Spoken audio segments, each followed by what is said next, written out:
Welcome to episode 2 of the Middle-Aged Nerd's Guide for Dungeon Masters. Thanks for joining in. Hopefully you got to catch our first episode, and hopefully you liked it. Please let me know in the comments below. Today we're going to be talking about a sensitive subject, and that subject is character deaths and total party kills. How to handle them properly, and how to make sure that your party still has fun. It's a tricky subject because you don't want to create a campaign that's too easy. The players really need to feel impending doom and jeopardy at every point of the campaign, especially when coming up against a boss type character, or especially when embarking upon a dangerous quest. They need to feel that one wrong move on their part could kill them. If you look at great movies, take Indiana Jones for example, one of my all-time favorites. Indiana, you could clearly tell, felt like his life was in jeopardy at every single moment, and the audience felt that too. That's what your players need to feel. However, Indiana Jones never died because he was smart. I feel like total party kills and specific character deaths need to be played in that way. I'll give you an example. Let's say your party comes upon a giant throne room. Let's say they slayed the big bad guy of that campaign that you're embarked upon. And there's a glittering chest in the corner, and it's filled with jewels, and it's obvious got massive treasure inside. If somebody just runs up and thrusts open the lid, if there's a trap there, that trap will get sprung. If that trap kills them, so be it. They were dumb enough to not check for traps, and they should know better. However, if they go up to it cautiously, they look around, they investigate the area before they go to the chest. If they do a detect traps and they miss it by 1 point, let's say they needed an 18 and they get a 17, I'm probably going to pretend that the roll was 17 and tell them there's a trap there. I don't want to kill them stupidly when they're playing well. And that's kind of how I run the entire campaign. I do make some exceptions to that. If they're fighting an epic battle, let's say for the last 10 sessions we've been building up to one main bad guy or like a sub-boss, and they fight tooth and nail. If that sub-boss gets them, so be it. At the same time, I almost want them to die a little bit here and there. You know, maybe they have a character up to level 2 and he dies, because I want them to cherish that character, and I want them to do everything they can to preserve that character. I don't want them to run around and feel like they're invincible, because what fun is that? What is a good story without a great villain? Some would even argue that the villain is more important than the hero. I am in that camp. Look at the Joker. What's Batman without the Joker? Nothing. The Joker is as integral to any Batman storyline that has him in it as Batman himself. Perhaps even more so. And that's kind of how the campaign should be run. So, for example, let's give a real world example here. Let's say you enter a cave. Let's say your party's like level 2. Okay? Let's say there's bugbears in this cave. If a bugbear attacks, let's say one of your characters, the paladin, he has 2 hit points left. He's going to die soon. He decides to rest. He plays it smart. I'm going to go with that. I'm not going to have him ambushed while he's trying to rest.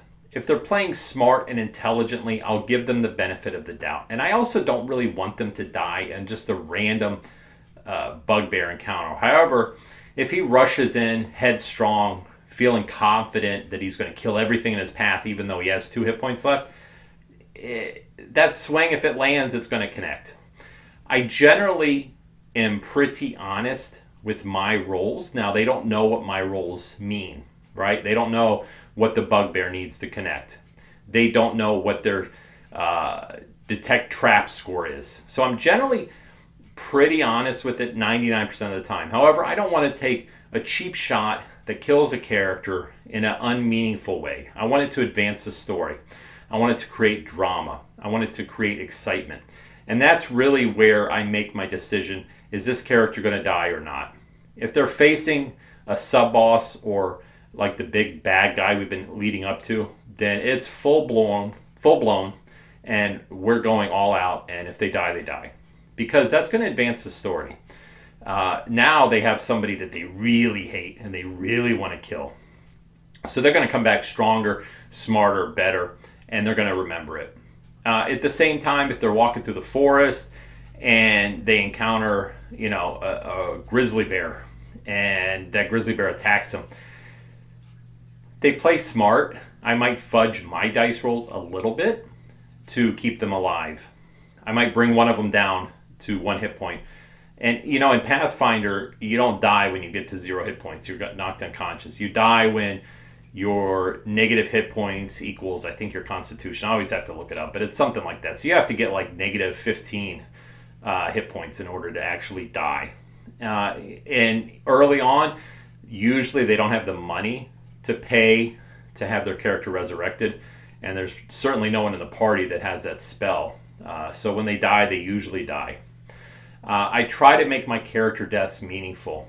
Our very first character death that we had been in the campaign for a while, and I'm going to talk about that campaign later because I made some huge mistakes, and that's a great wealth of learning from that.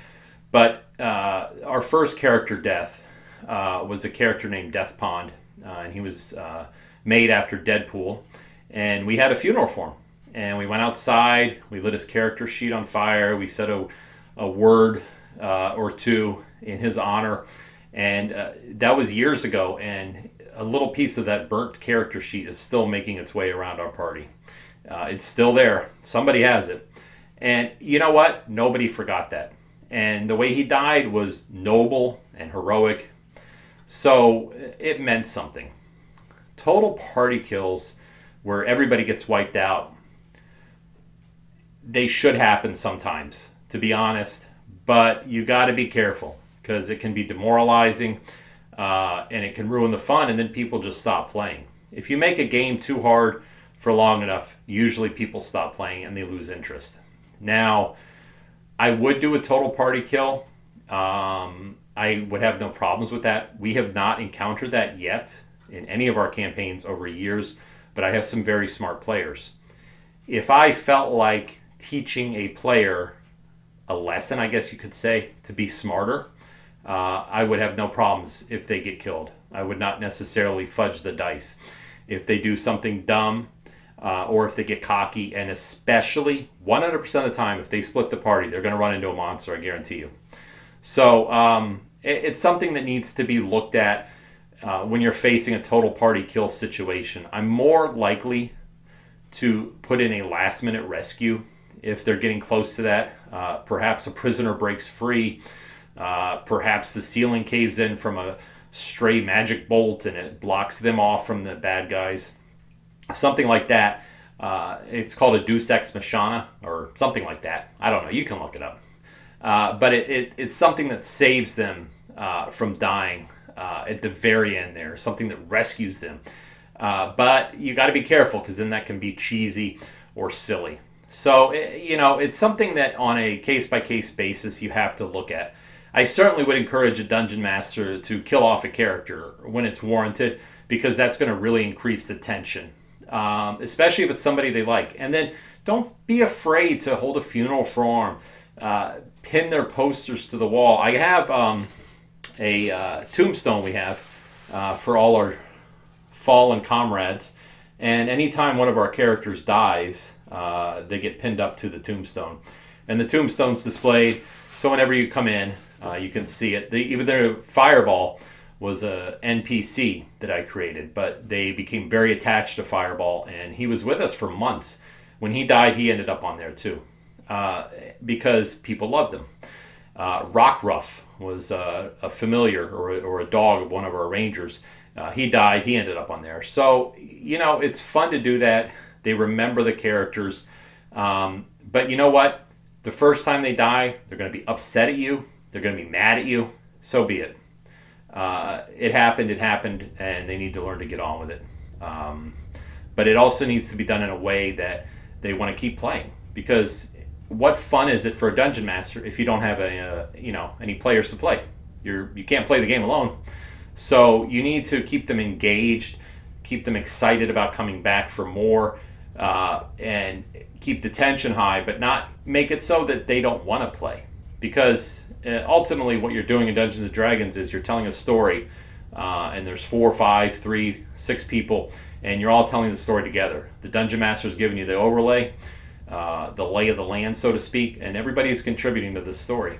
And you don't want them to feel left out.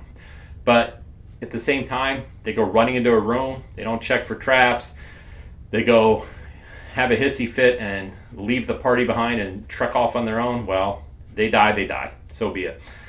Make the deaths meaningful. That's what it boils down to. Make it something they'll remember, make it something they'll learn from, they'll grow from as a player.